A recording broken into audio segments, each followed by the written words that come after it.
You say, wait a second, religiosity, the founders didn't want that, and we can't allow the states to do any of this type of The founders blending. wanted a separation of church and state. This is self-evident, and it is unchristian. At the federal level only.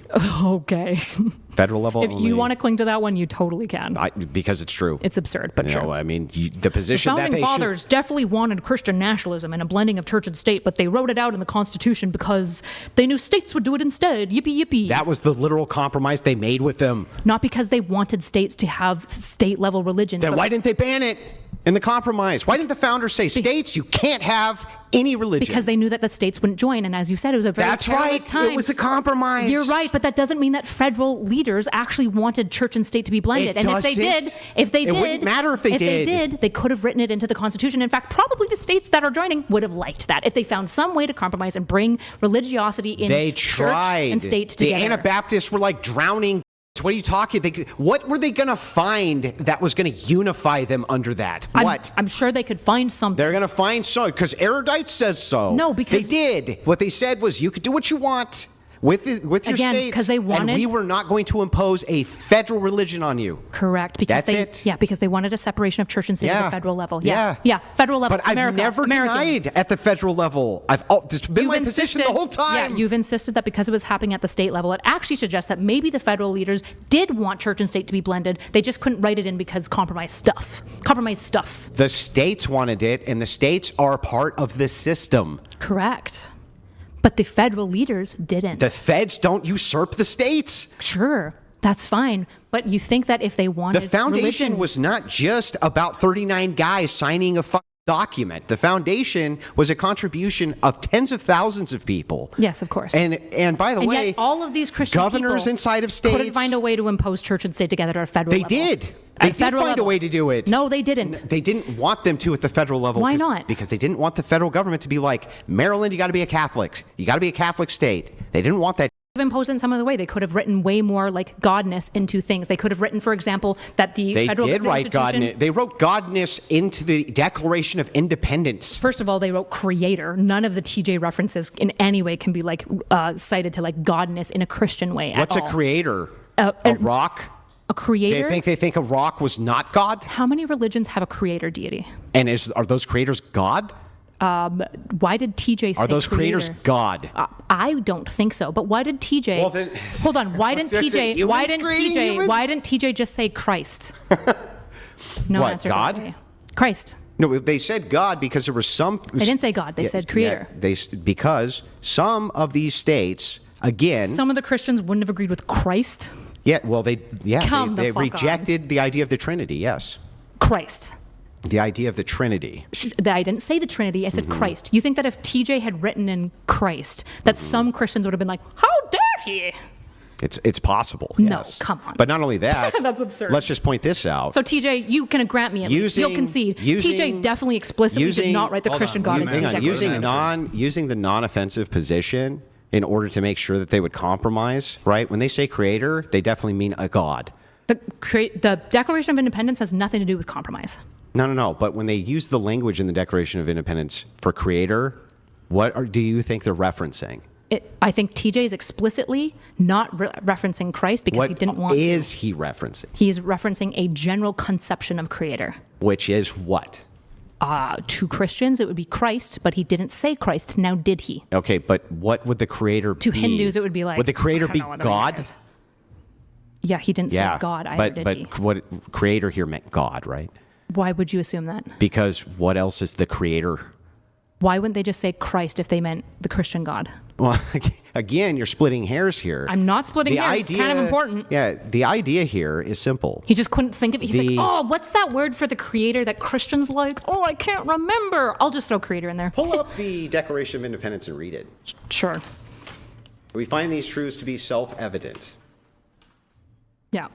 That all men are endowed by who? Creator. Their creator. Yeah. Are you saying it doesn't say God anywhere? I didn't say anywhere. I said that says creator. I think it might say, I'd have to look through. It does? Remember. It does say God? I don't know. I'd have to look. What do you think they're referencing by creator there? I think if they wanted to reference How Christ, would humans they would be have said endowed by a creator who wasn't their God? Well, you can probably understand. Why didn't TJ say Christ? Okay, so what? Answer my question, then I'll answer yours. Answer my question. Answer mine. I asked you first. The creator could refer to any creative deity. How do you endow people as a creator if you're not creating the people? This is what most creation stories think, that the creator is endowing. And the creator is usually referencing what? For Christians, they would mean Christ. Now, why doesn't they would also mean God? Right? So why doesn't TJ? That's a triune. Why doesn't TJ say because of Christ? Probably the triune concept? Yeah. Because Christians would have had an issue with the word Christ. But I actually do think that there's a reference to God. And I do think that there's often references to Jesus Christ as well, not in those documents, though. Now, the other thing that's interesting here is that you still haven't answered to this, why it is that at the federal level... You still haven't answered my question. What's the question? I said, why didn't TJ use the word Christ? I just told you. I literally did answer that. So he said, because of the triune nature, yes. So the Christians, any form of Christian, pan-Protestantism, I think is what word you're using. Protestantism, yeah. They would be opposed to the word Christ? Yeah, probably deist, and others would, yeah. Come on. Yeah, no, that's true. Deists are Christian? Deists reject the divinity of Christ. Yeah. Yeah. Yeah, so he's using creator because he doesn't want to use the word Christ? Yeah. Okay. Literally. But TJ meant Christ. I didn't say he meant Christ. You're basically you are. You're saying the implication of this is part of using non-offensive language, which then led to compromise using non-offensive language. The compromise was that the states could have their own religion, couldn't they? That's the point. We're jumping. The feds are just not allowed to tell the states what religion they can have. I feel like if any of the feds really wanted to write Christ into the Constitution, they did a really job. What? They're not writing it into the Constitution. They probably should if they want it to be a Christian nation. Oh, my Lord. Probably should. Was it pan-Protestant at the time? Can we agree on that? Sure, yeah. Okay. So when they're making this compromise with the states, did the states want their states to be Protestant? No. But they wanted to be Christian. Pan-Protestant Christian. They didn't want their various states to be some form of Protestantism usually? It would depend on the people collecting in that state. If they're Protestant. Yeah, most of the states. Were Protestant? We're Protestant. It's funny because you argued with me on that one before. Yeah, I'd grant that most of them were Protestant. No, I didn't argue with you on that. You did. I said most of the states would have been Protestant, right? And you said no. That never happened. It would have been all of them. No, that's not how that conversation went either. Okay, it's fine. If you're granting me it now, I'll take it. Yes, it was pan-Protestantism. But most of it was Protestantism, right? Yes, pan-Protestantism, correct. And they disagreed about all sorts of things. The divinity of Christ. They disagreed about their theology of baptism. They disagreed about Christ their existed. theology about all sorts of different things. They didn't disagree that Christ existed. Yes, but the divinity matters. And so the thing is that's interesting here is when we're talking about each of these individual states, each one of them was allowed to have a religion. And that was part of the compromise. The entirety of the First Amendment is just saying that the federal government can't establish a religion because those states didn't want them to impose that religion on them. Not that the states could not have religions. That was never the intention. You're right. They didn't want the federal government to impose religion on them. It's almost like a founding piece of the American ethos is not forcing religion and not forcing beliefs onto people. Yeah, unless you're in the States, which is part of the American ethos. Oh, so now we can impose. They did. Like what? Oh my God! You had to make declarations that you believed in God in order to vote in many of these states. Not federally. I didn't. What states? States. I'm talking about America. You were talking about America is a collection of states. America. I don't know. I said the word state 4 times. Yep. So you were talking about how the federal government did not impose on the states a religion. Yes. Mm-hmm. And then I said, so I responded. Yes, states. And I said, you're right. It's almost as though the founding fathers did not want to impose a religion on the people. And then my response to you was, of course, but that's been established. The states did, yes. But the states did. The states did. Yeah, we're talking about America, the American ethos specifically. The states are part of the American ethos. Sure, but I don't think that Maryland deciding that they want to be, let's say, Protestant. I don't know what the dominant it's Maryland's ability to do that. That's part of the American ethos. Sure. And then they got rid of it, all of them. No. But the American ethos. It's not they got rid of it. The American ethos from the founding fathers was we don't impose a religion on people. At the federal level. We let the states choose. We don't impose a religion on people. True, base. Thanks, Andrew. Oh, except we did. Where did we federally? At the state level, it was imposed all over the place. I'm talking about federal. Why didn't the federal government go in there and stop those states from imposing their religious values because they couldn't. Well, they didn't want to. Yeah, exactly. They couldn't. They couldn't. They were not allowed to. Sure. Yeah. Yeah, it's almost as though the American founding fathers agreed that we should not impose religion on people, which I would say Christian nationalism wants to violate. Except they didn't agree with that. They compromised for it. Oh, so they did want it. They just couldn't do it in the federal thing. So they that was the compromise, yes. Yeah, so this is what I'm saying. You're saying that actually the founding fathers did want the imposition of religion on America. They just couldn't do it at the time, so they wrote it in this backhanded way to let the states do it. But the actual intention of the founding fathers was to in a backhanded write way. in religion into the Constitution. It was written into the 10th Amendment. Mm-hmm. That's not a backhanded way. It's an upfront way. It's very upfront. Almost like if they wanted religion to be imposed on the nation, they would have done so. They didn't want a national religion imposed on the nation. You're right, they didn't. They wanted separation of church and state at the national level, which is central to the American ethos. We've agreed with that 500 times. True, but then you keep on trying to fight me and being like, well, Maryland kept it for a while, so that's actually also the American ethos. It's like, no, it's not. Yes, it is. No, actually, they updated to agree with it. In fact, every single state. Yes, every single state no longer has a religious test. Because correct? the 14th Amendment. That's not the states doing that. That was a federal thing. Most of the states updated and got rid of their religious test long before the 14th Amendment. Oh, yeah? When do you think the last one ended? I have no idea. Yeah. when do you think it comes out? The 60s? I think the last one was in the 60s where you didn't have to say, declare that you worshipped God in order to, swear an oath or something like that. I think it was the 60s. Sure, but the last one happening in the 60s doesn't mean that most of the states hadn't updated before then. Some of them did. Sure. Yeah, some of them. Yeah, that's all I'm claiming. But the truth is, you're trying to fight me on that, but again, that's what I'm claiming. Most of that was because of the 14th Amendment.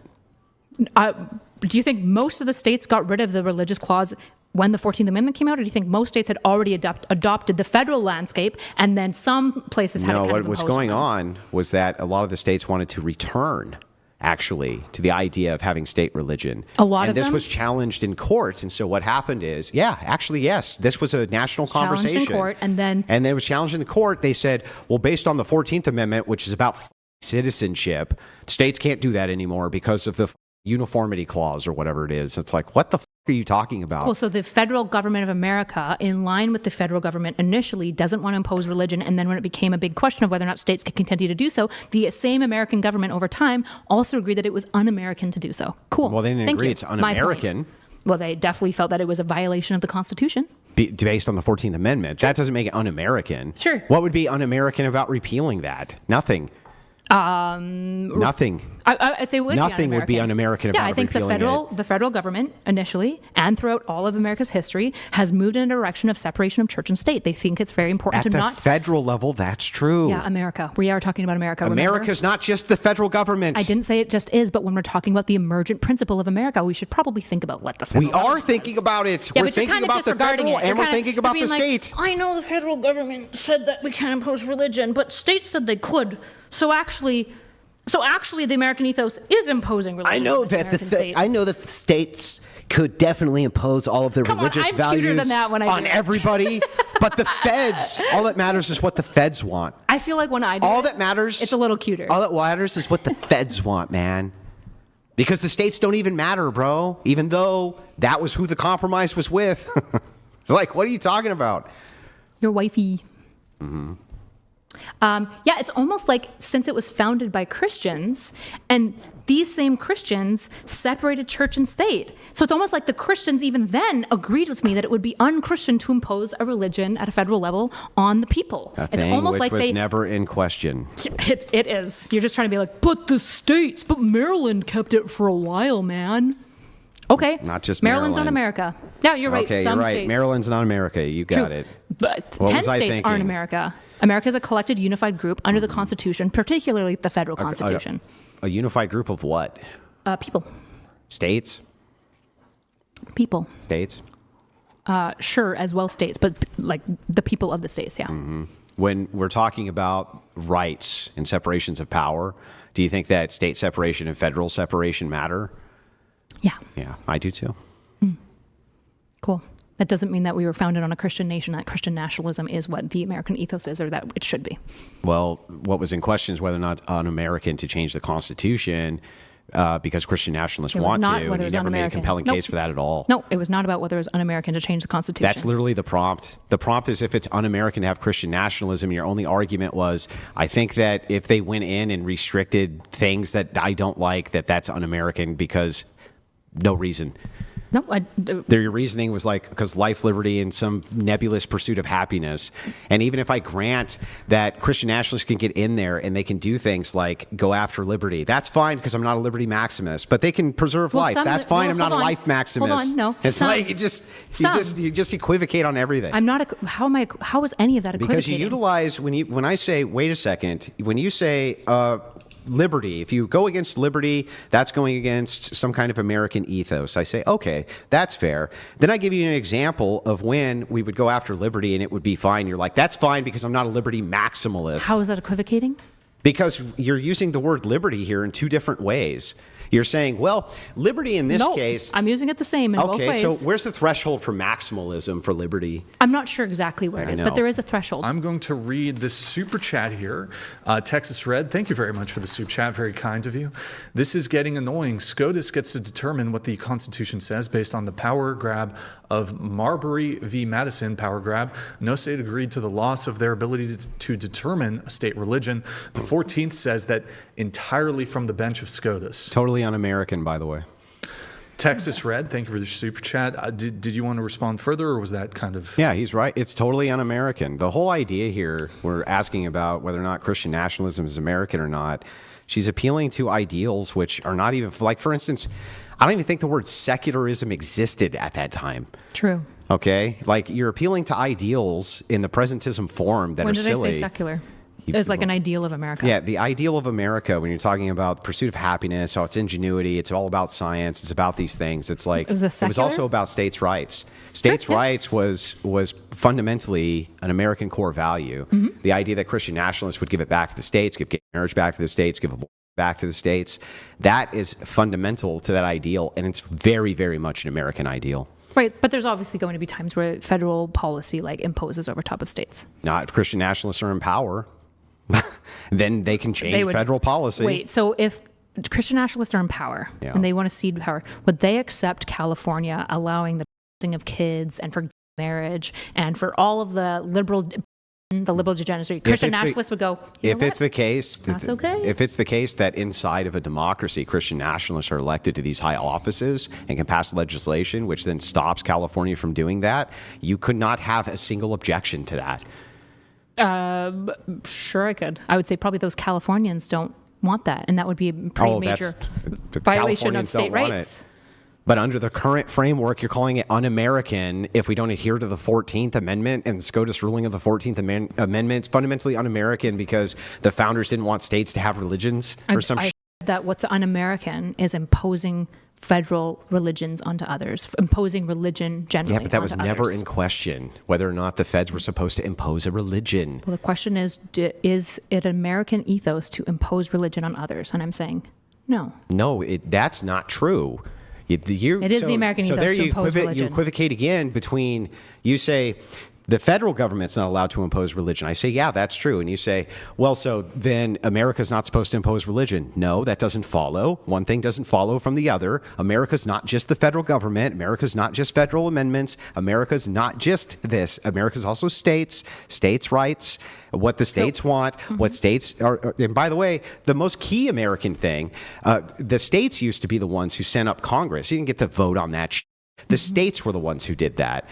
That was the most American system. So I don't know what you're even talking about with this. You never demonstrated how it's un-American for Christian nationalists to use the system of liberalism in order to change it around for Christianity because, the feds aren't supposed to impose religion. Christian nationalists aren't proposing one single unified Christianity. They're saying that the states should be able to impose Christianity if they want to. But you already granted me that if Christian nationalists had power, they would probably prefer a federal religion. They would probably prefer federal policies on gay marriage. They would impose these things at a federal level. And the system is set up for them to do that. That doesn't make it good. That doesn't make it bad.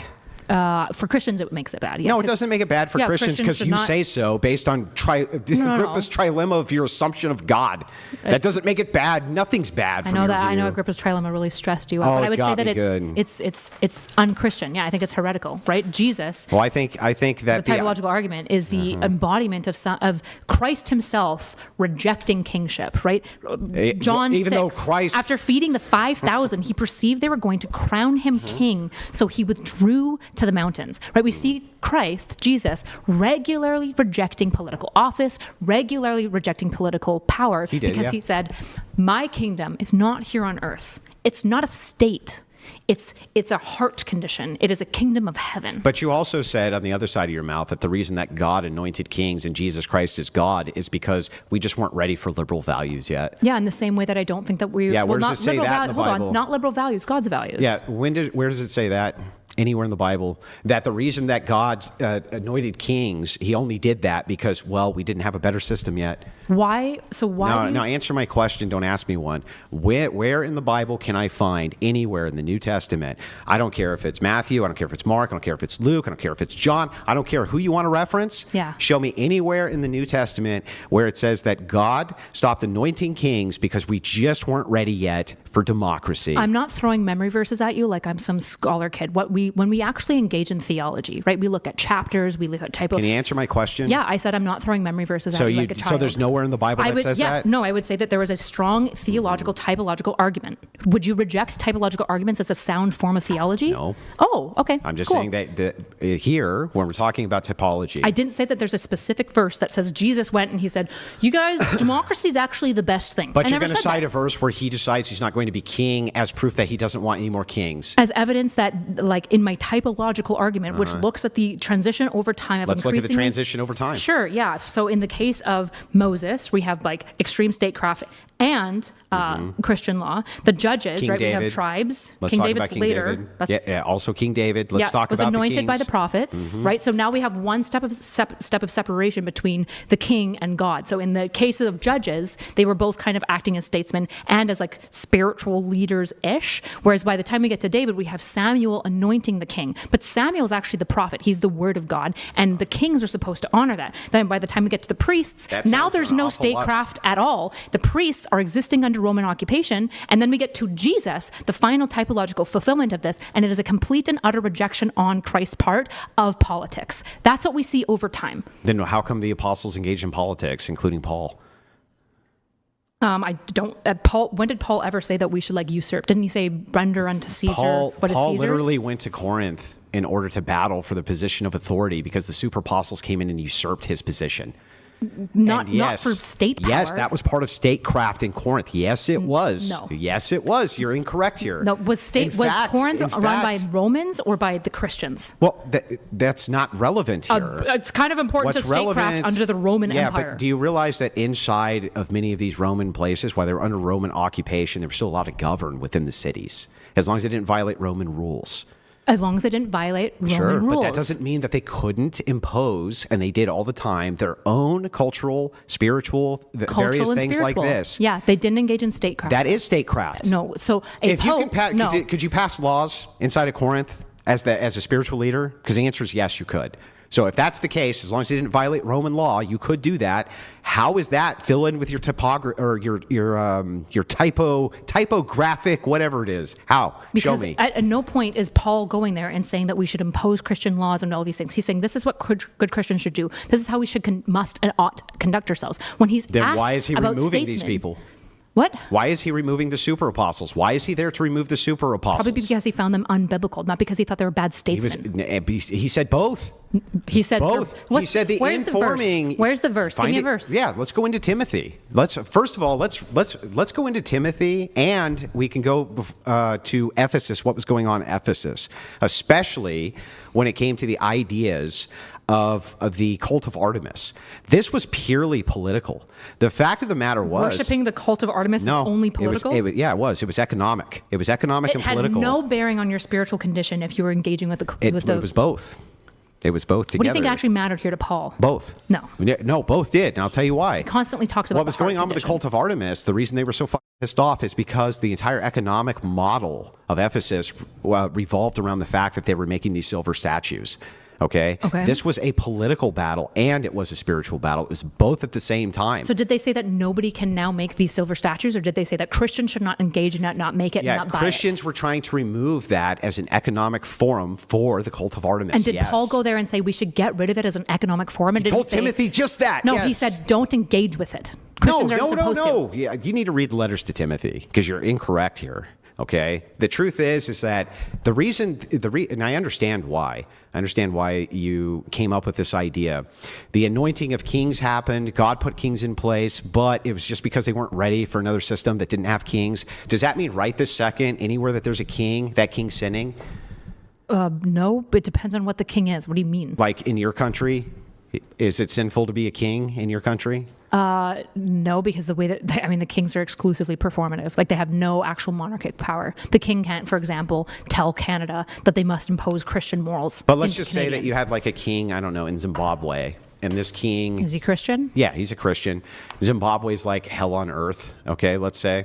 And this king gets into authority and he imposes all these Christian values and it brings in all sorts of economic prosperity and people are very happy. Yeah, Is that'd he be sinning? a great outcome. Is he sinning? He might be. Yeah. Does he know that it's wrong for him to impose Christian statecraft? I don't think it is wrong. It depends on what he's imposing. What is he imposing? He's imposing that you can't murder, no homosexuality, problem with no... murder. He's imposing no drugs. He's saying all sorts of things like this Yeah. and imposing them from Christian ethics. Yeah, so I would have an issue with a number of the Christian ethics that is only conducted around sin and not actually about statecraft. But you can't demonstrate that he's actually sinning. What do you mean you can't demonstrate? Show me how this Christian king is doing anything which is incorrect biblically by being a Christian king. Yeah, so if he imposed on his people, Yeah. for example, something that they can't do because he thinks it's a sin, not because he thinks that it makes for like a worse statecraft, I would think that would be wrong. Show because me the sin. He Show me the wrong. Robbing people's of agency. And You're choice. not robbing them of agency by having rule of law based on Christian ethics. You still have agency. If you're forcing it exclusively because it's sin, right? So if there are secular people in Zimbabwe that are gay, Yeah. and you force them to not be allowed to So? engage in it, and there's let's say there's How is that sinful? throwing people in jail who are non-Christians would be wrong to do. Yeah. Why? Well, it depends on what you mean by sin, right? Like when I talk about sin, If the king of Zimbabwe says he's not to be engaged in anymore and he can't get married, how is he sinning? because he's imposing on non-Christians something about sin. So I think the issue would be that that's inherently anti-Christian. No, it's not. You Yes, can it make is. impositions Where does Jesus of your ethics. impose himself on He non-Christians? doesn't have to. Jesus wasn't here specifically to give us the message of how to rule. Should you be more He was like here to give Jesus us or Paul? He was giving us the ethical framework for how we were supposed to live our lives. And if it's the case, Shouldn't we live our lives Yeah, politically if it's- then? If Jesus it's wanted both. us to live our It's both. so why did he reject it? reject what? Politics. Because that wasn't what Jesus was here to do. So we shouldn't act like Jesus. So Jesus wasn't here to We do are that. acting like Jesus. So theoretically, though, if it was actually more Christian Mm-hmm. to impose Christian policy, shouldn't have Jesus established the kingdom of Judea and Samaria? Shouldn't he have done that? United the northern and he southern kingdoms? established. Shouldn't he have thrown off the He Romans? established the brand new kingdom, which is Christianity, Which is where is which it? is the body of people who are Christians. Yes. Where is it? Like what state is it? State what? What state did Jesus make? No, he didn't make a state. Oh, you're right. He didn't. That was not what his purpose was. So should we be more like Jesus or like Paul? We're still like Jesus, even if you're a king who imposes Christian ethics. How are you not like Jesus? Because if you impose on other people, Should we all get crucified at 33 to be like Jesus? does Jesus think that we should all get crucified? You tell me. It's your That's my critique. answer. That's not an answer. That's a question. Should every Christian get crucified at 33 because Jesus did? No. Why? Because Jesus didn't say that his crucifixion was him. He didn't say that kings couldn't be Did he Christians say and that impose it's Christian sin? ethics. Did he say it's sin to not get crucified? Did he say it was sin to be a king and impose Christian ethics? Show me where. He certainly seemed to reject it outright. He certainly didn't. Show me where. Sure, we'll go back to John 6. After feeding the 5,000, he perceived they were going to crown him king, so he withdrew to the mountains. So? Matthew, render unto Caesar what is Caesar's. Yeah. Right? Yeah. Matthew 4. Does that say Caesar Satan can't be a Christian? offers Jesus political dominion over the earth, and he refuses. Because why? Because he is not here to do political. The reason that happened was because Satan came to him and he said to him, I'll give you everything if you'll worship me. And so, then why did he reject the crowds? He rejects it not because he's saying you can't be a Christian and rule. He rejects it because he, God, is not going to bow at the feet of Satan for material.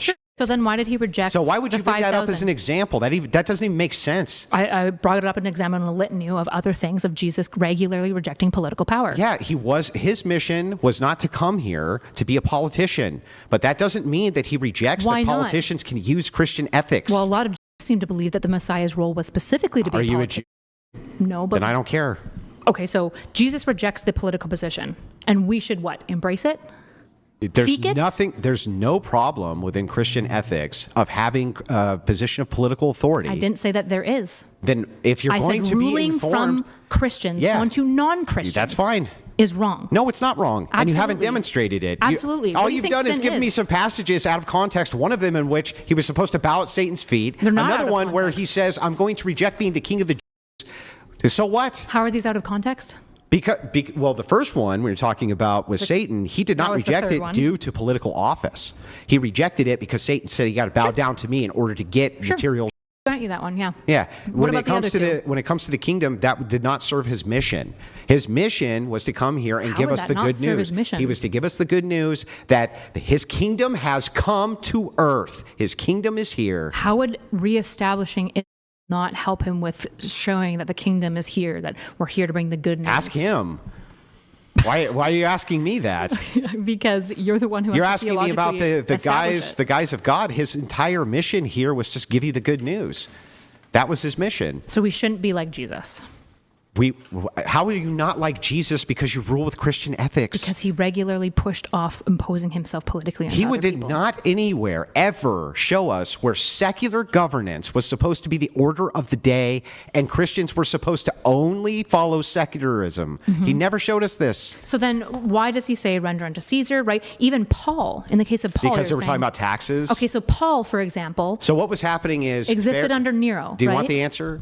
Do you want the answer to why he said render under Caesar? Yeah. Okay, so here's what happened. He was dealing all the time with lawyers, and lawyers would come up with Pharisees. these, well, not just Pharisees, but yes, also Pharisees, and they would come over to him and ask him, oftentimes hypothetically loaded questions. In this particular case, we're talking about taxes, right? So he gives a parable, and he says, render unto Caesar what is his. Right? Honor the Yes, government. you can render unto Caesar what is Caesar's. Yeah. That in no way says that Caesar shouldn't be a Christian or use Christian ethics. Okay, There's I would like argue. nothing there for that. Sure, at all. I would argue that alone wouldn't substantiate this. but None this of that isn't- substantiates. I would this. say the consistent pattern of Jesus rejecting political power over and over. his mission wasn't to come here to be a politician. It You're was right. to die for mankind. You're right. In fact, not a single Christian's is your mission is to be a die for politician. mankind, or do you have a different mission? No, my mission is to represent Christ as best as possible. Okay, got it. So it's not to die for mankind. You have a different mission than Jesus Christ did. Got it. So Well, what's different between where me am and I going to Christ? find that Christians must live in only secular countries? I didn't say that that's where you would find. Okay, then why should I assume that Christians should only be able to rule in a secular way? I didn't say that they should only be able to rule in a secular way. Well, then what is the I said that problem they here? should not impose onto Christians Christian moral law that would that it only exists. We do it because all of the existence time. Of sin. Most of the common law that you're referencing is imposed from Christian ethics. It's not imposed from it; it's informed by it. Yeah, and it's, by the way, You might notice when I they never said I push- had an issue with being informed Yeah, by but it. I when said they imposed push, by it. yeah, but why is it that Christians can't impose that, but secularists can impose that? Because secular people aren't Christian.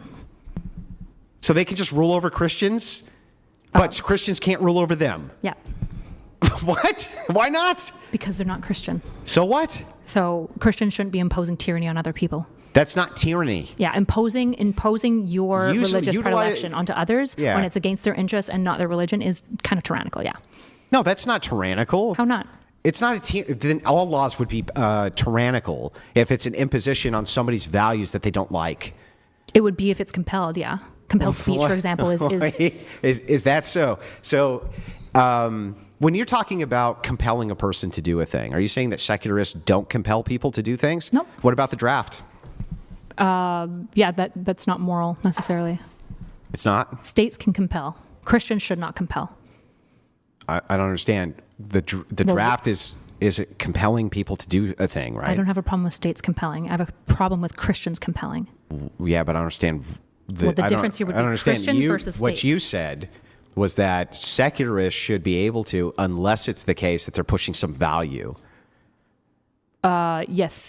So not secularists, states. Yeah.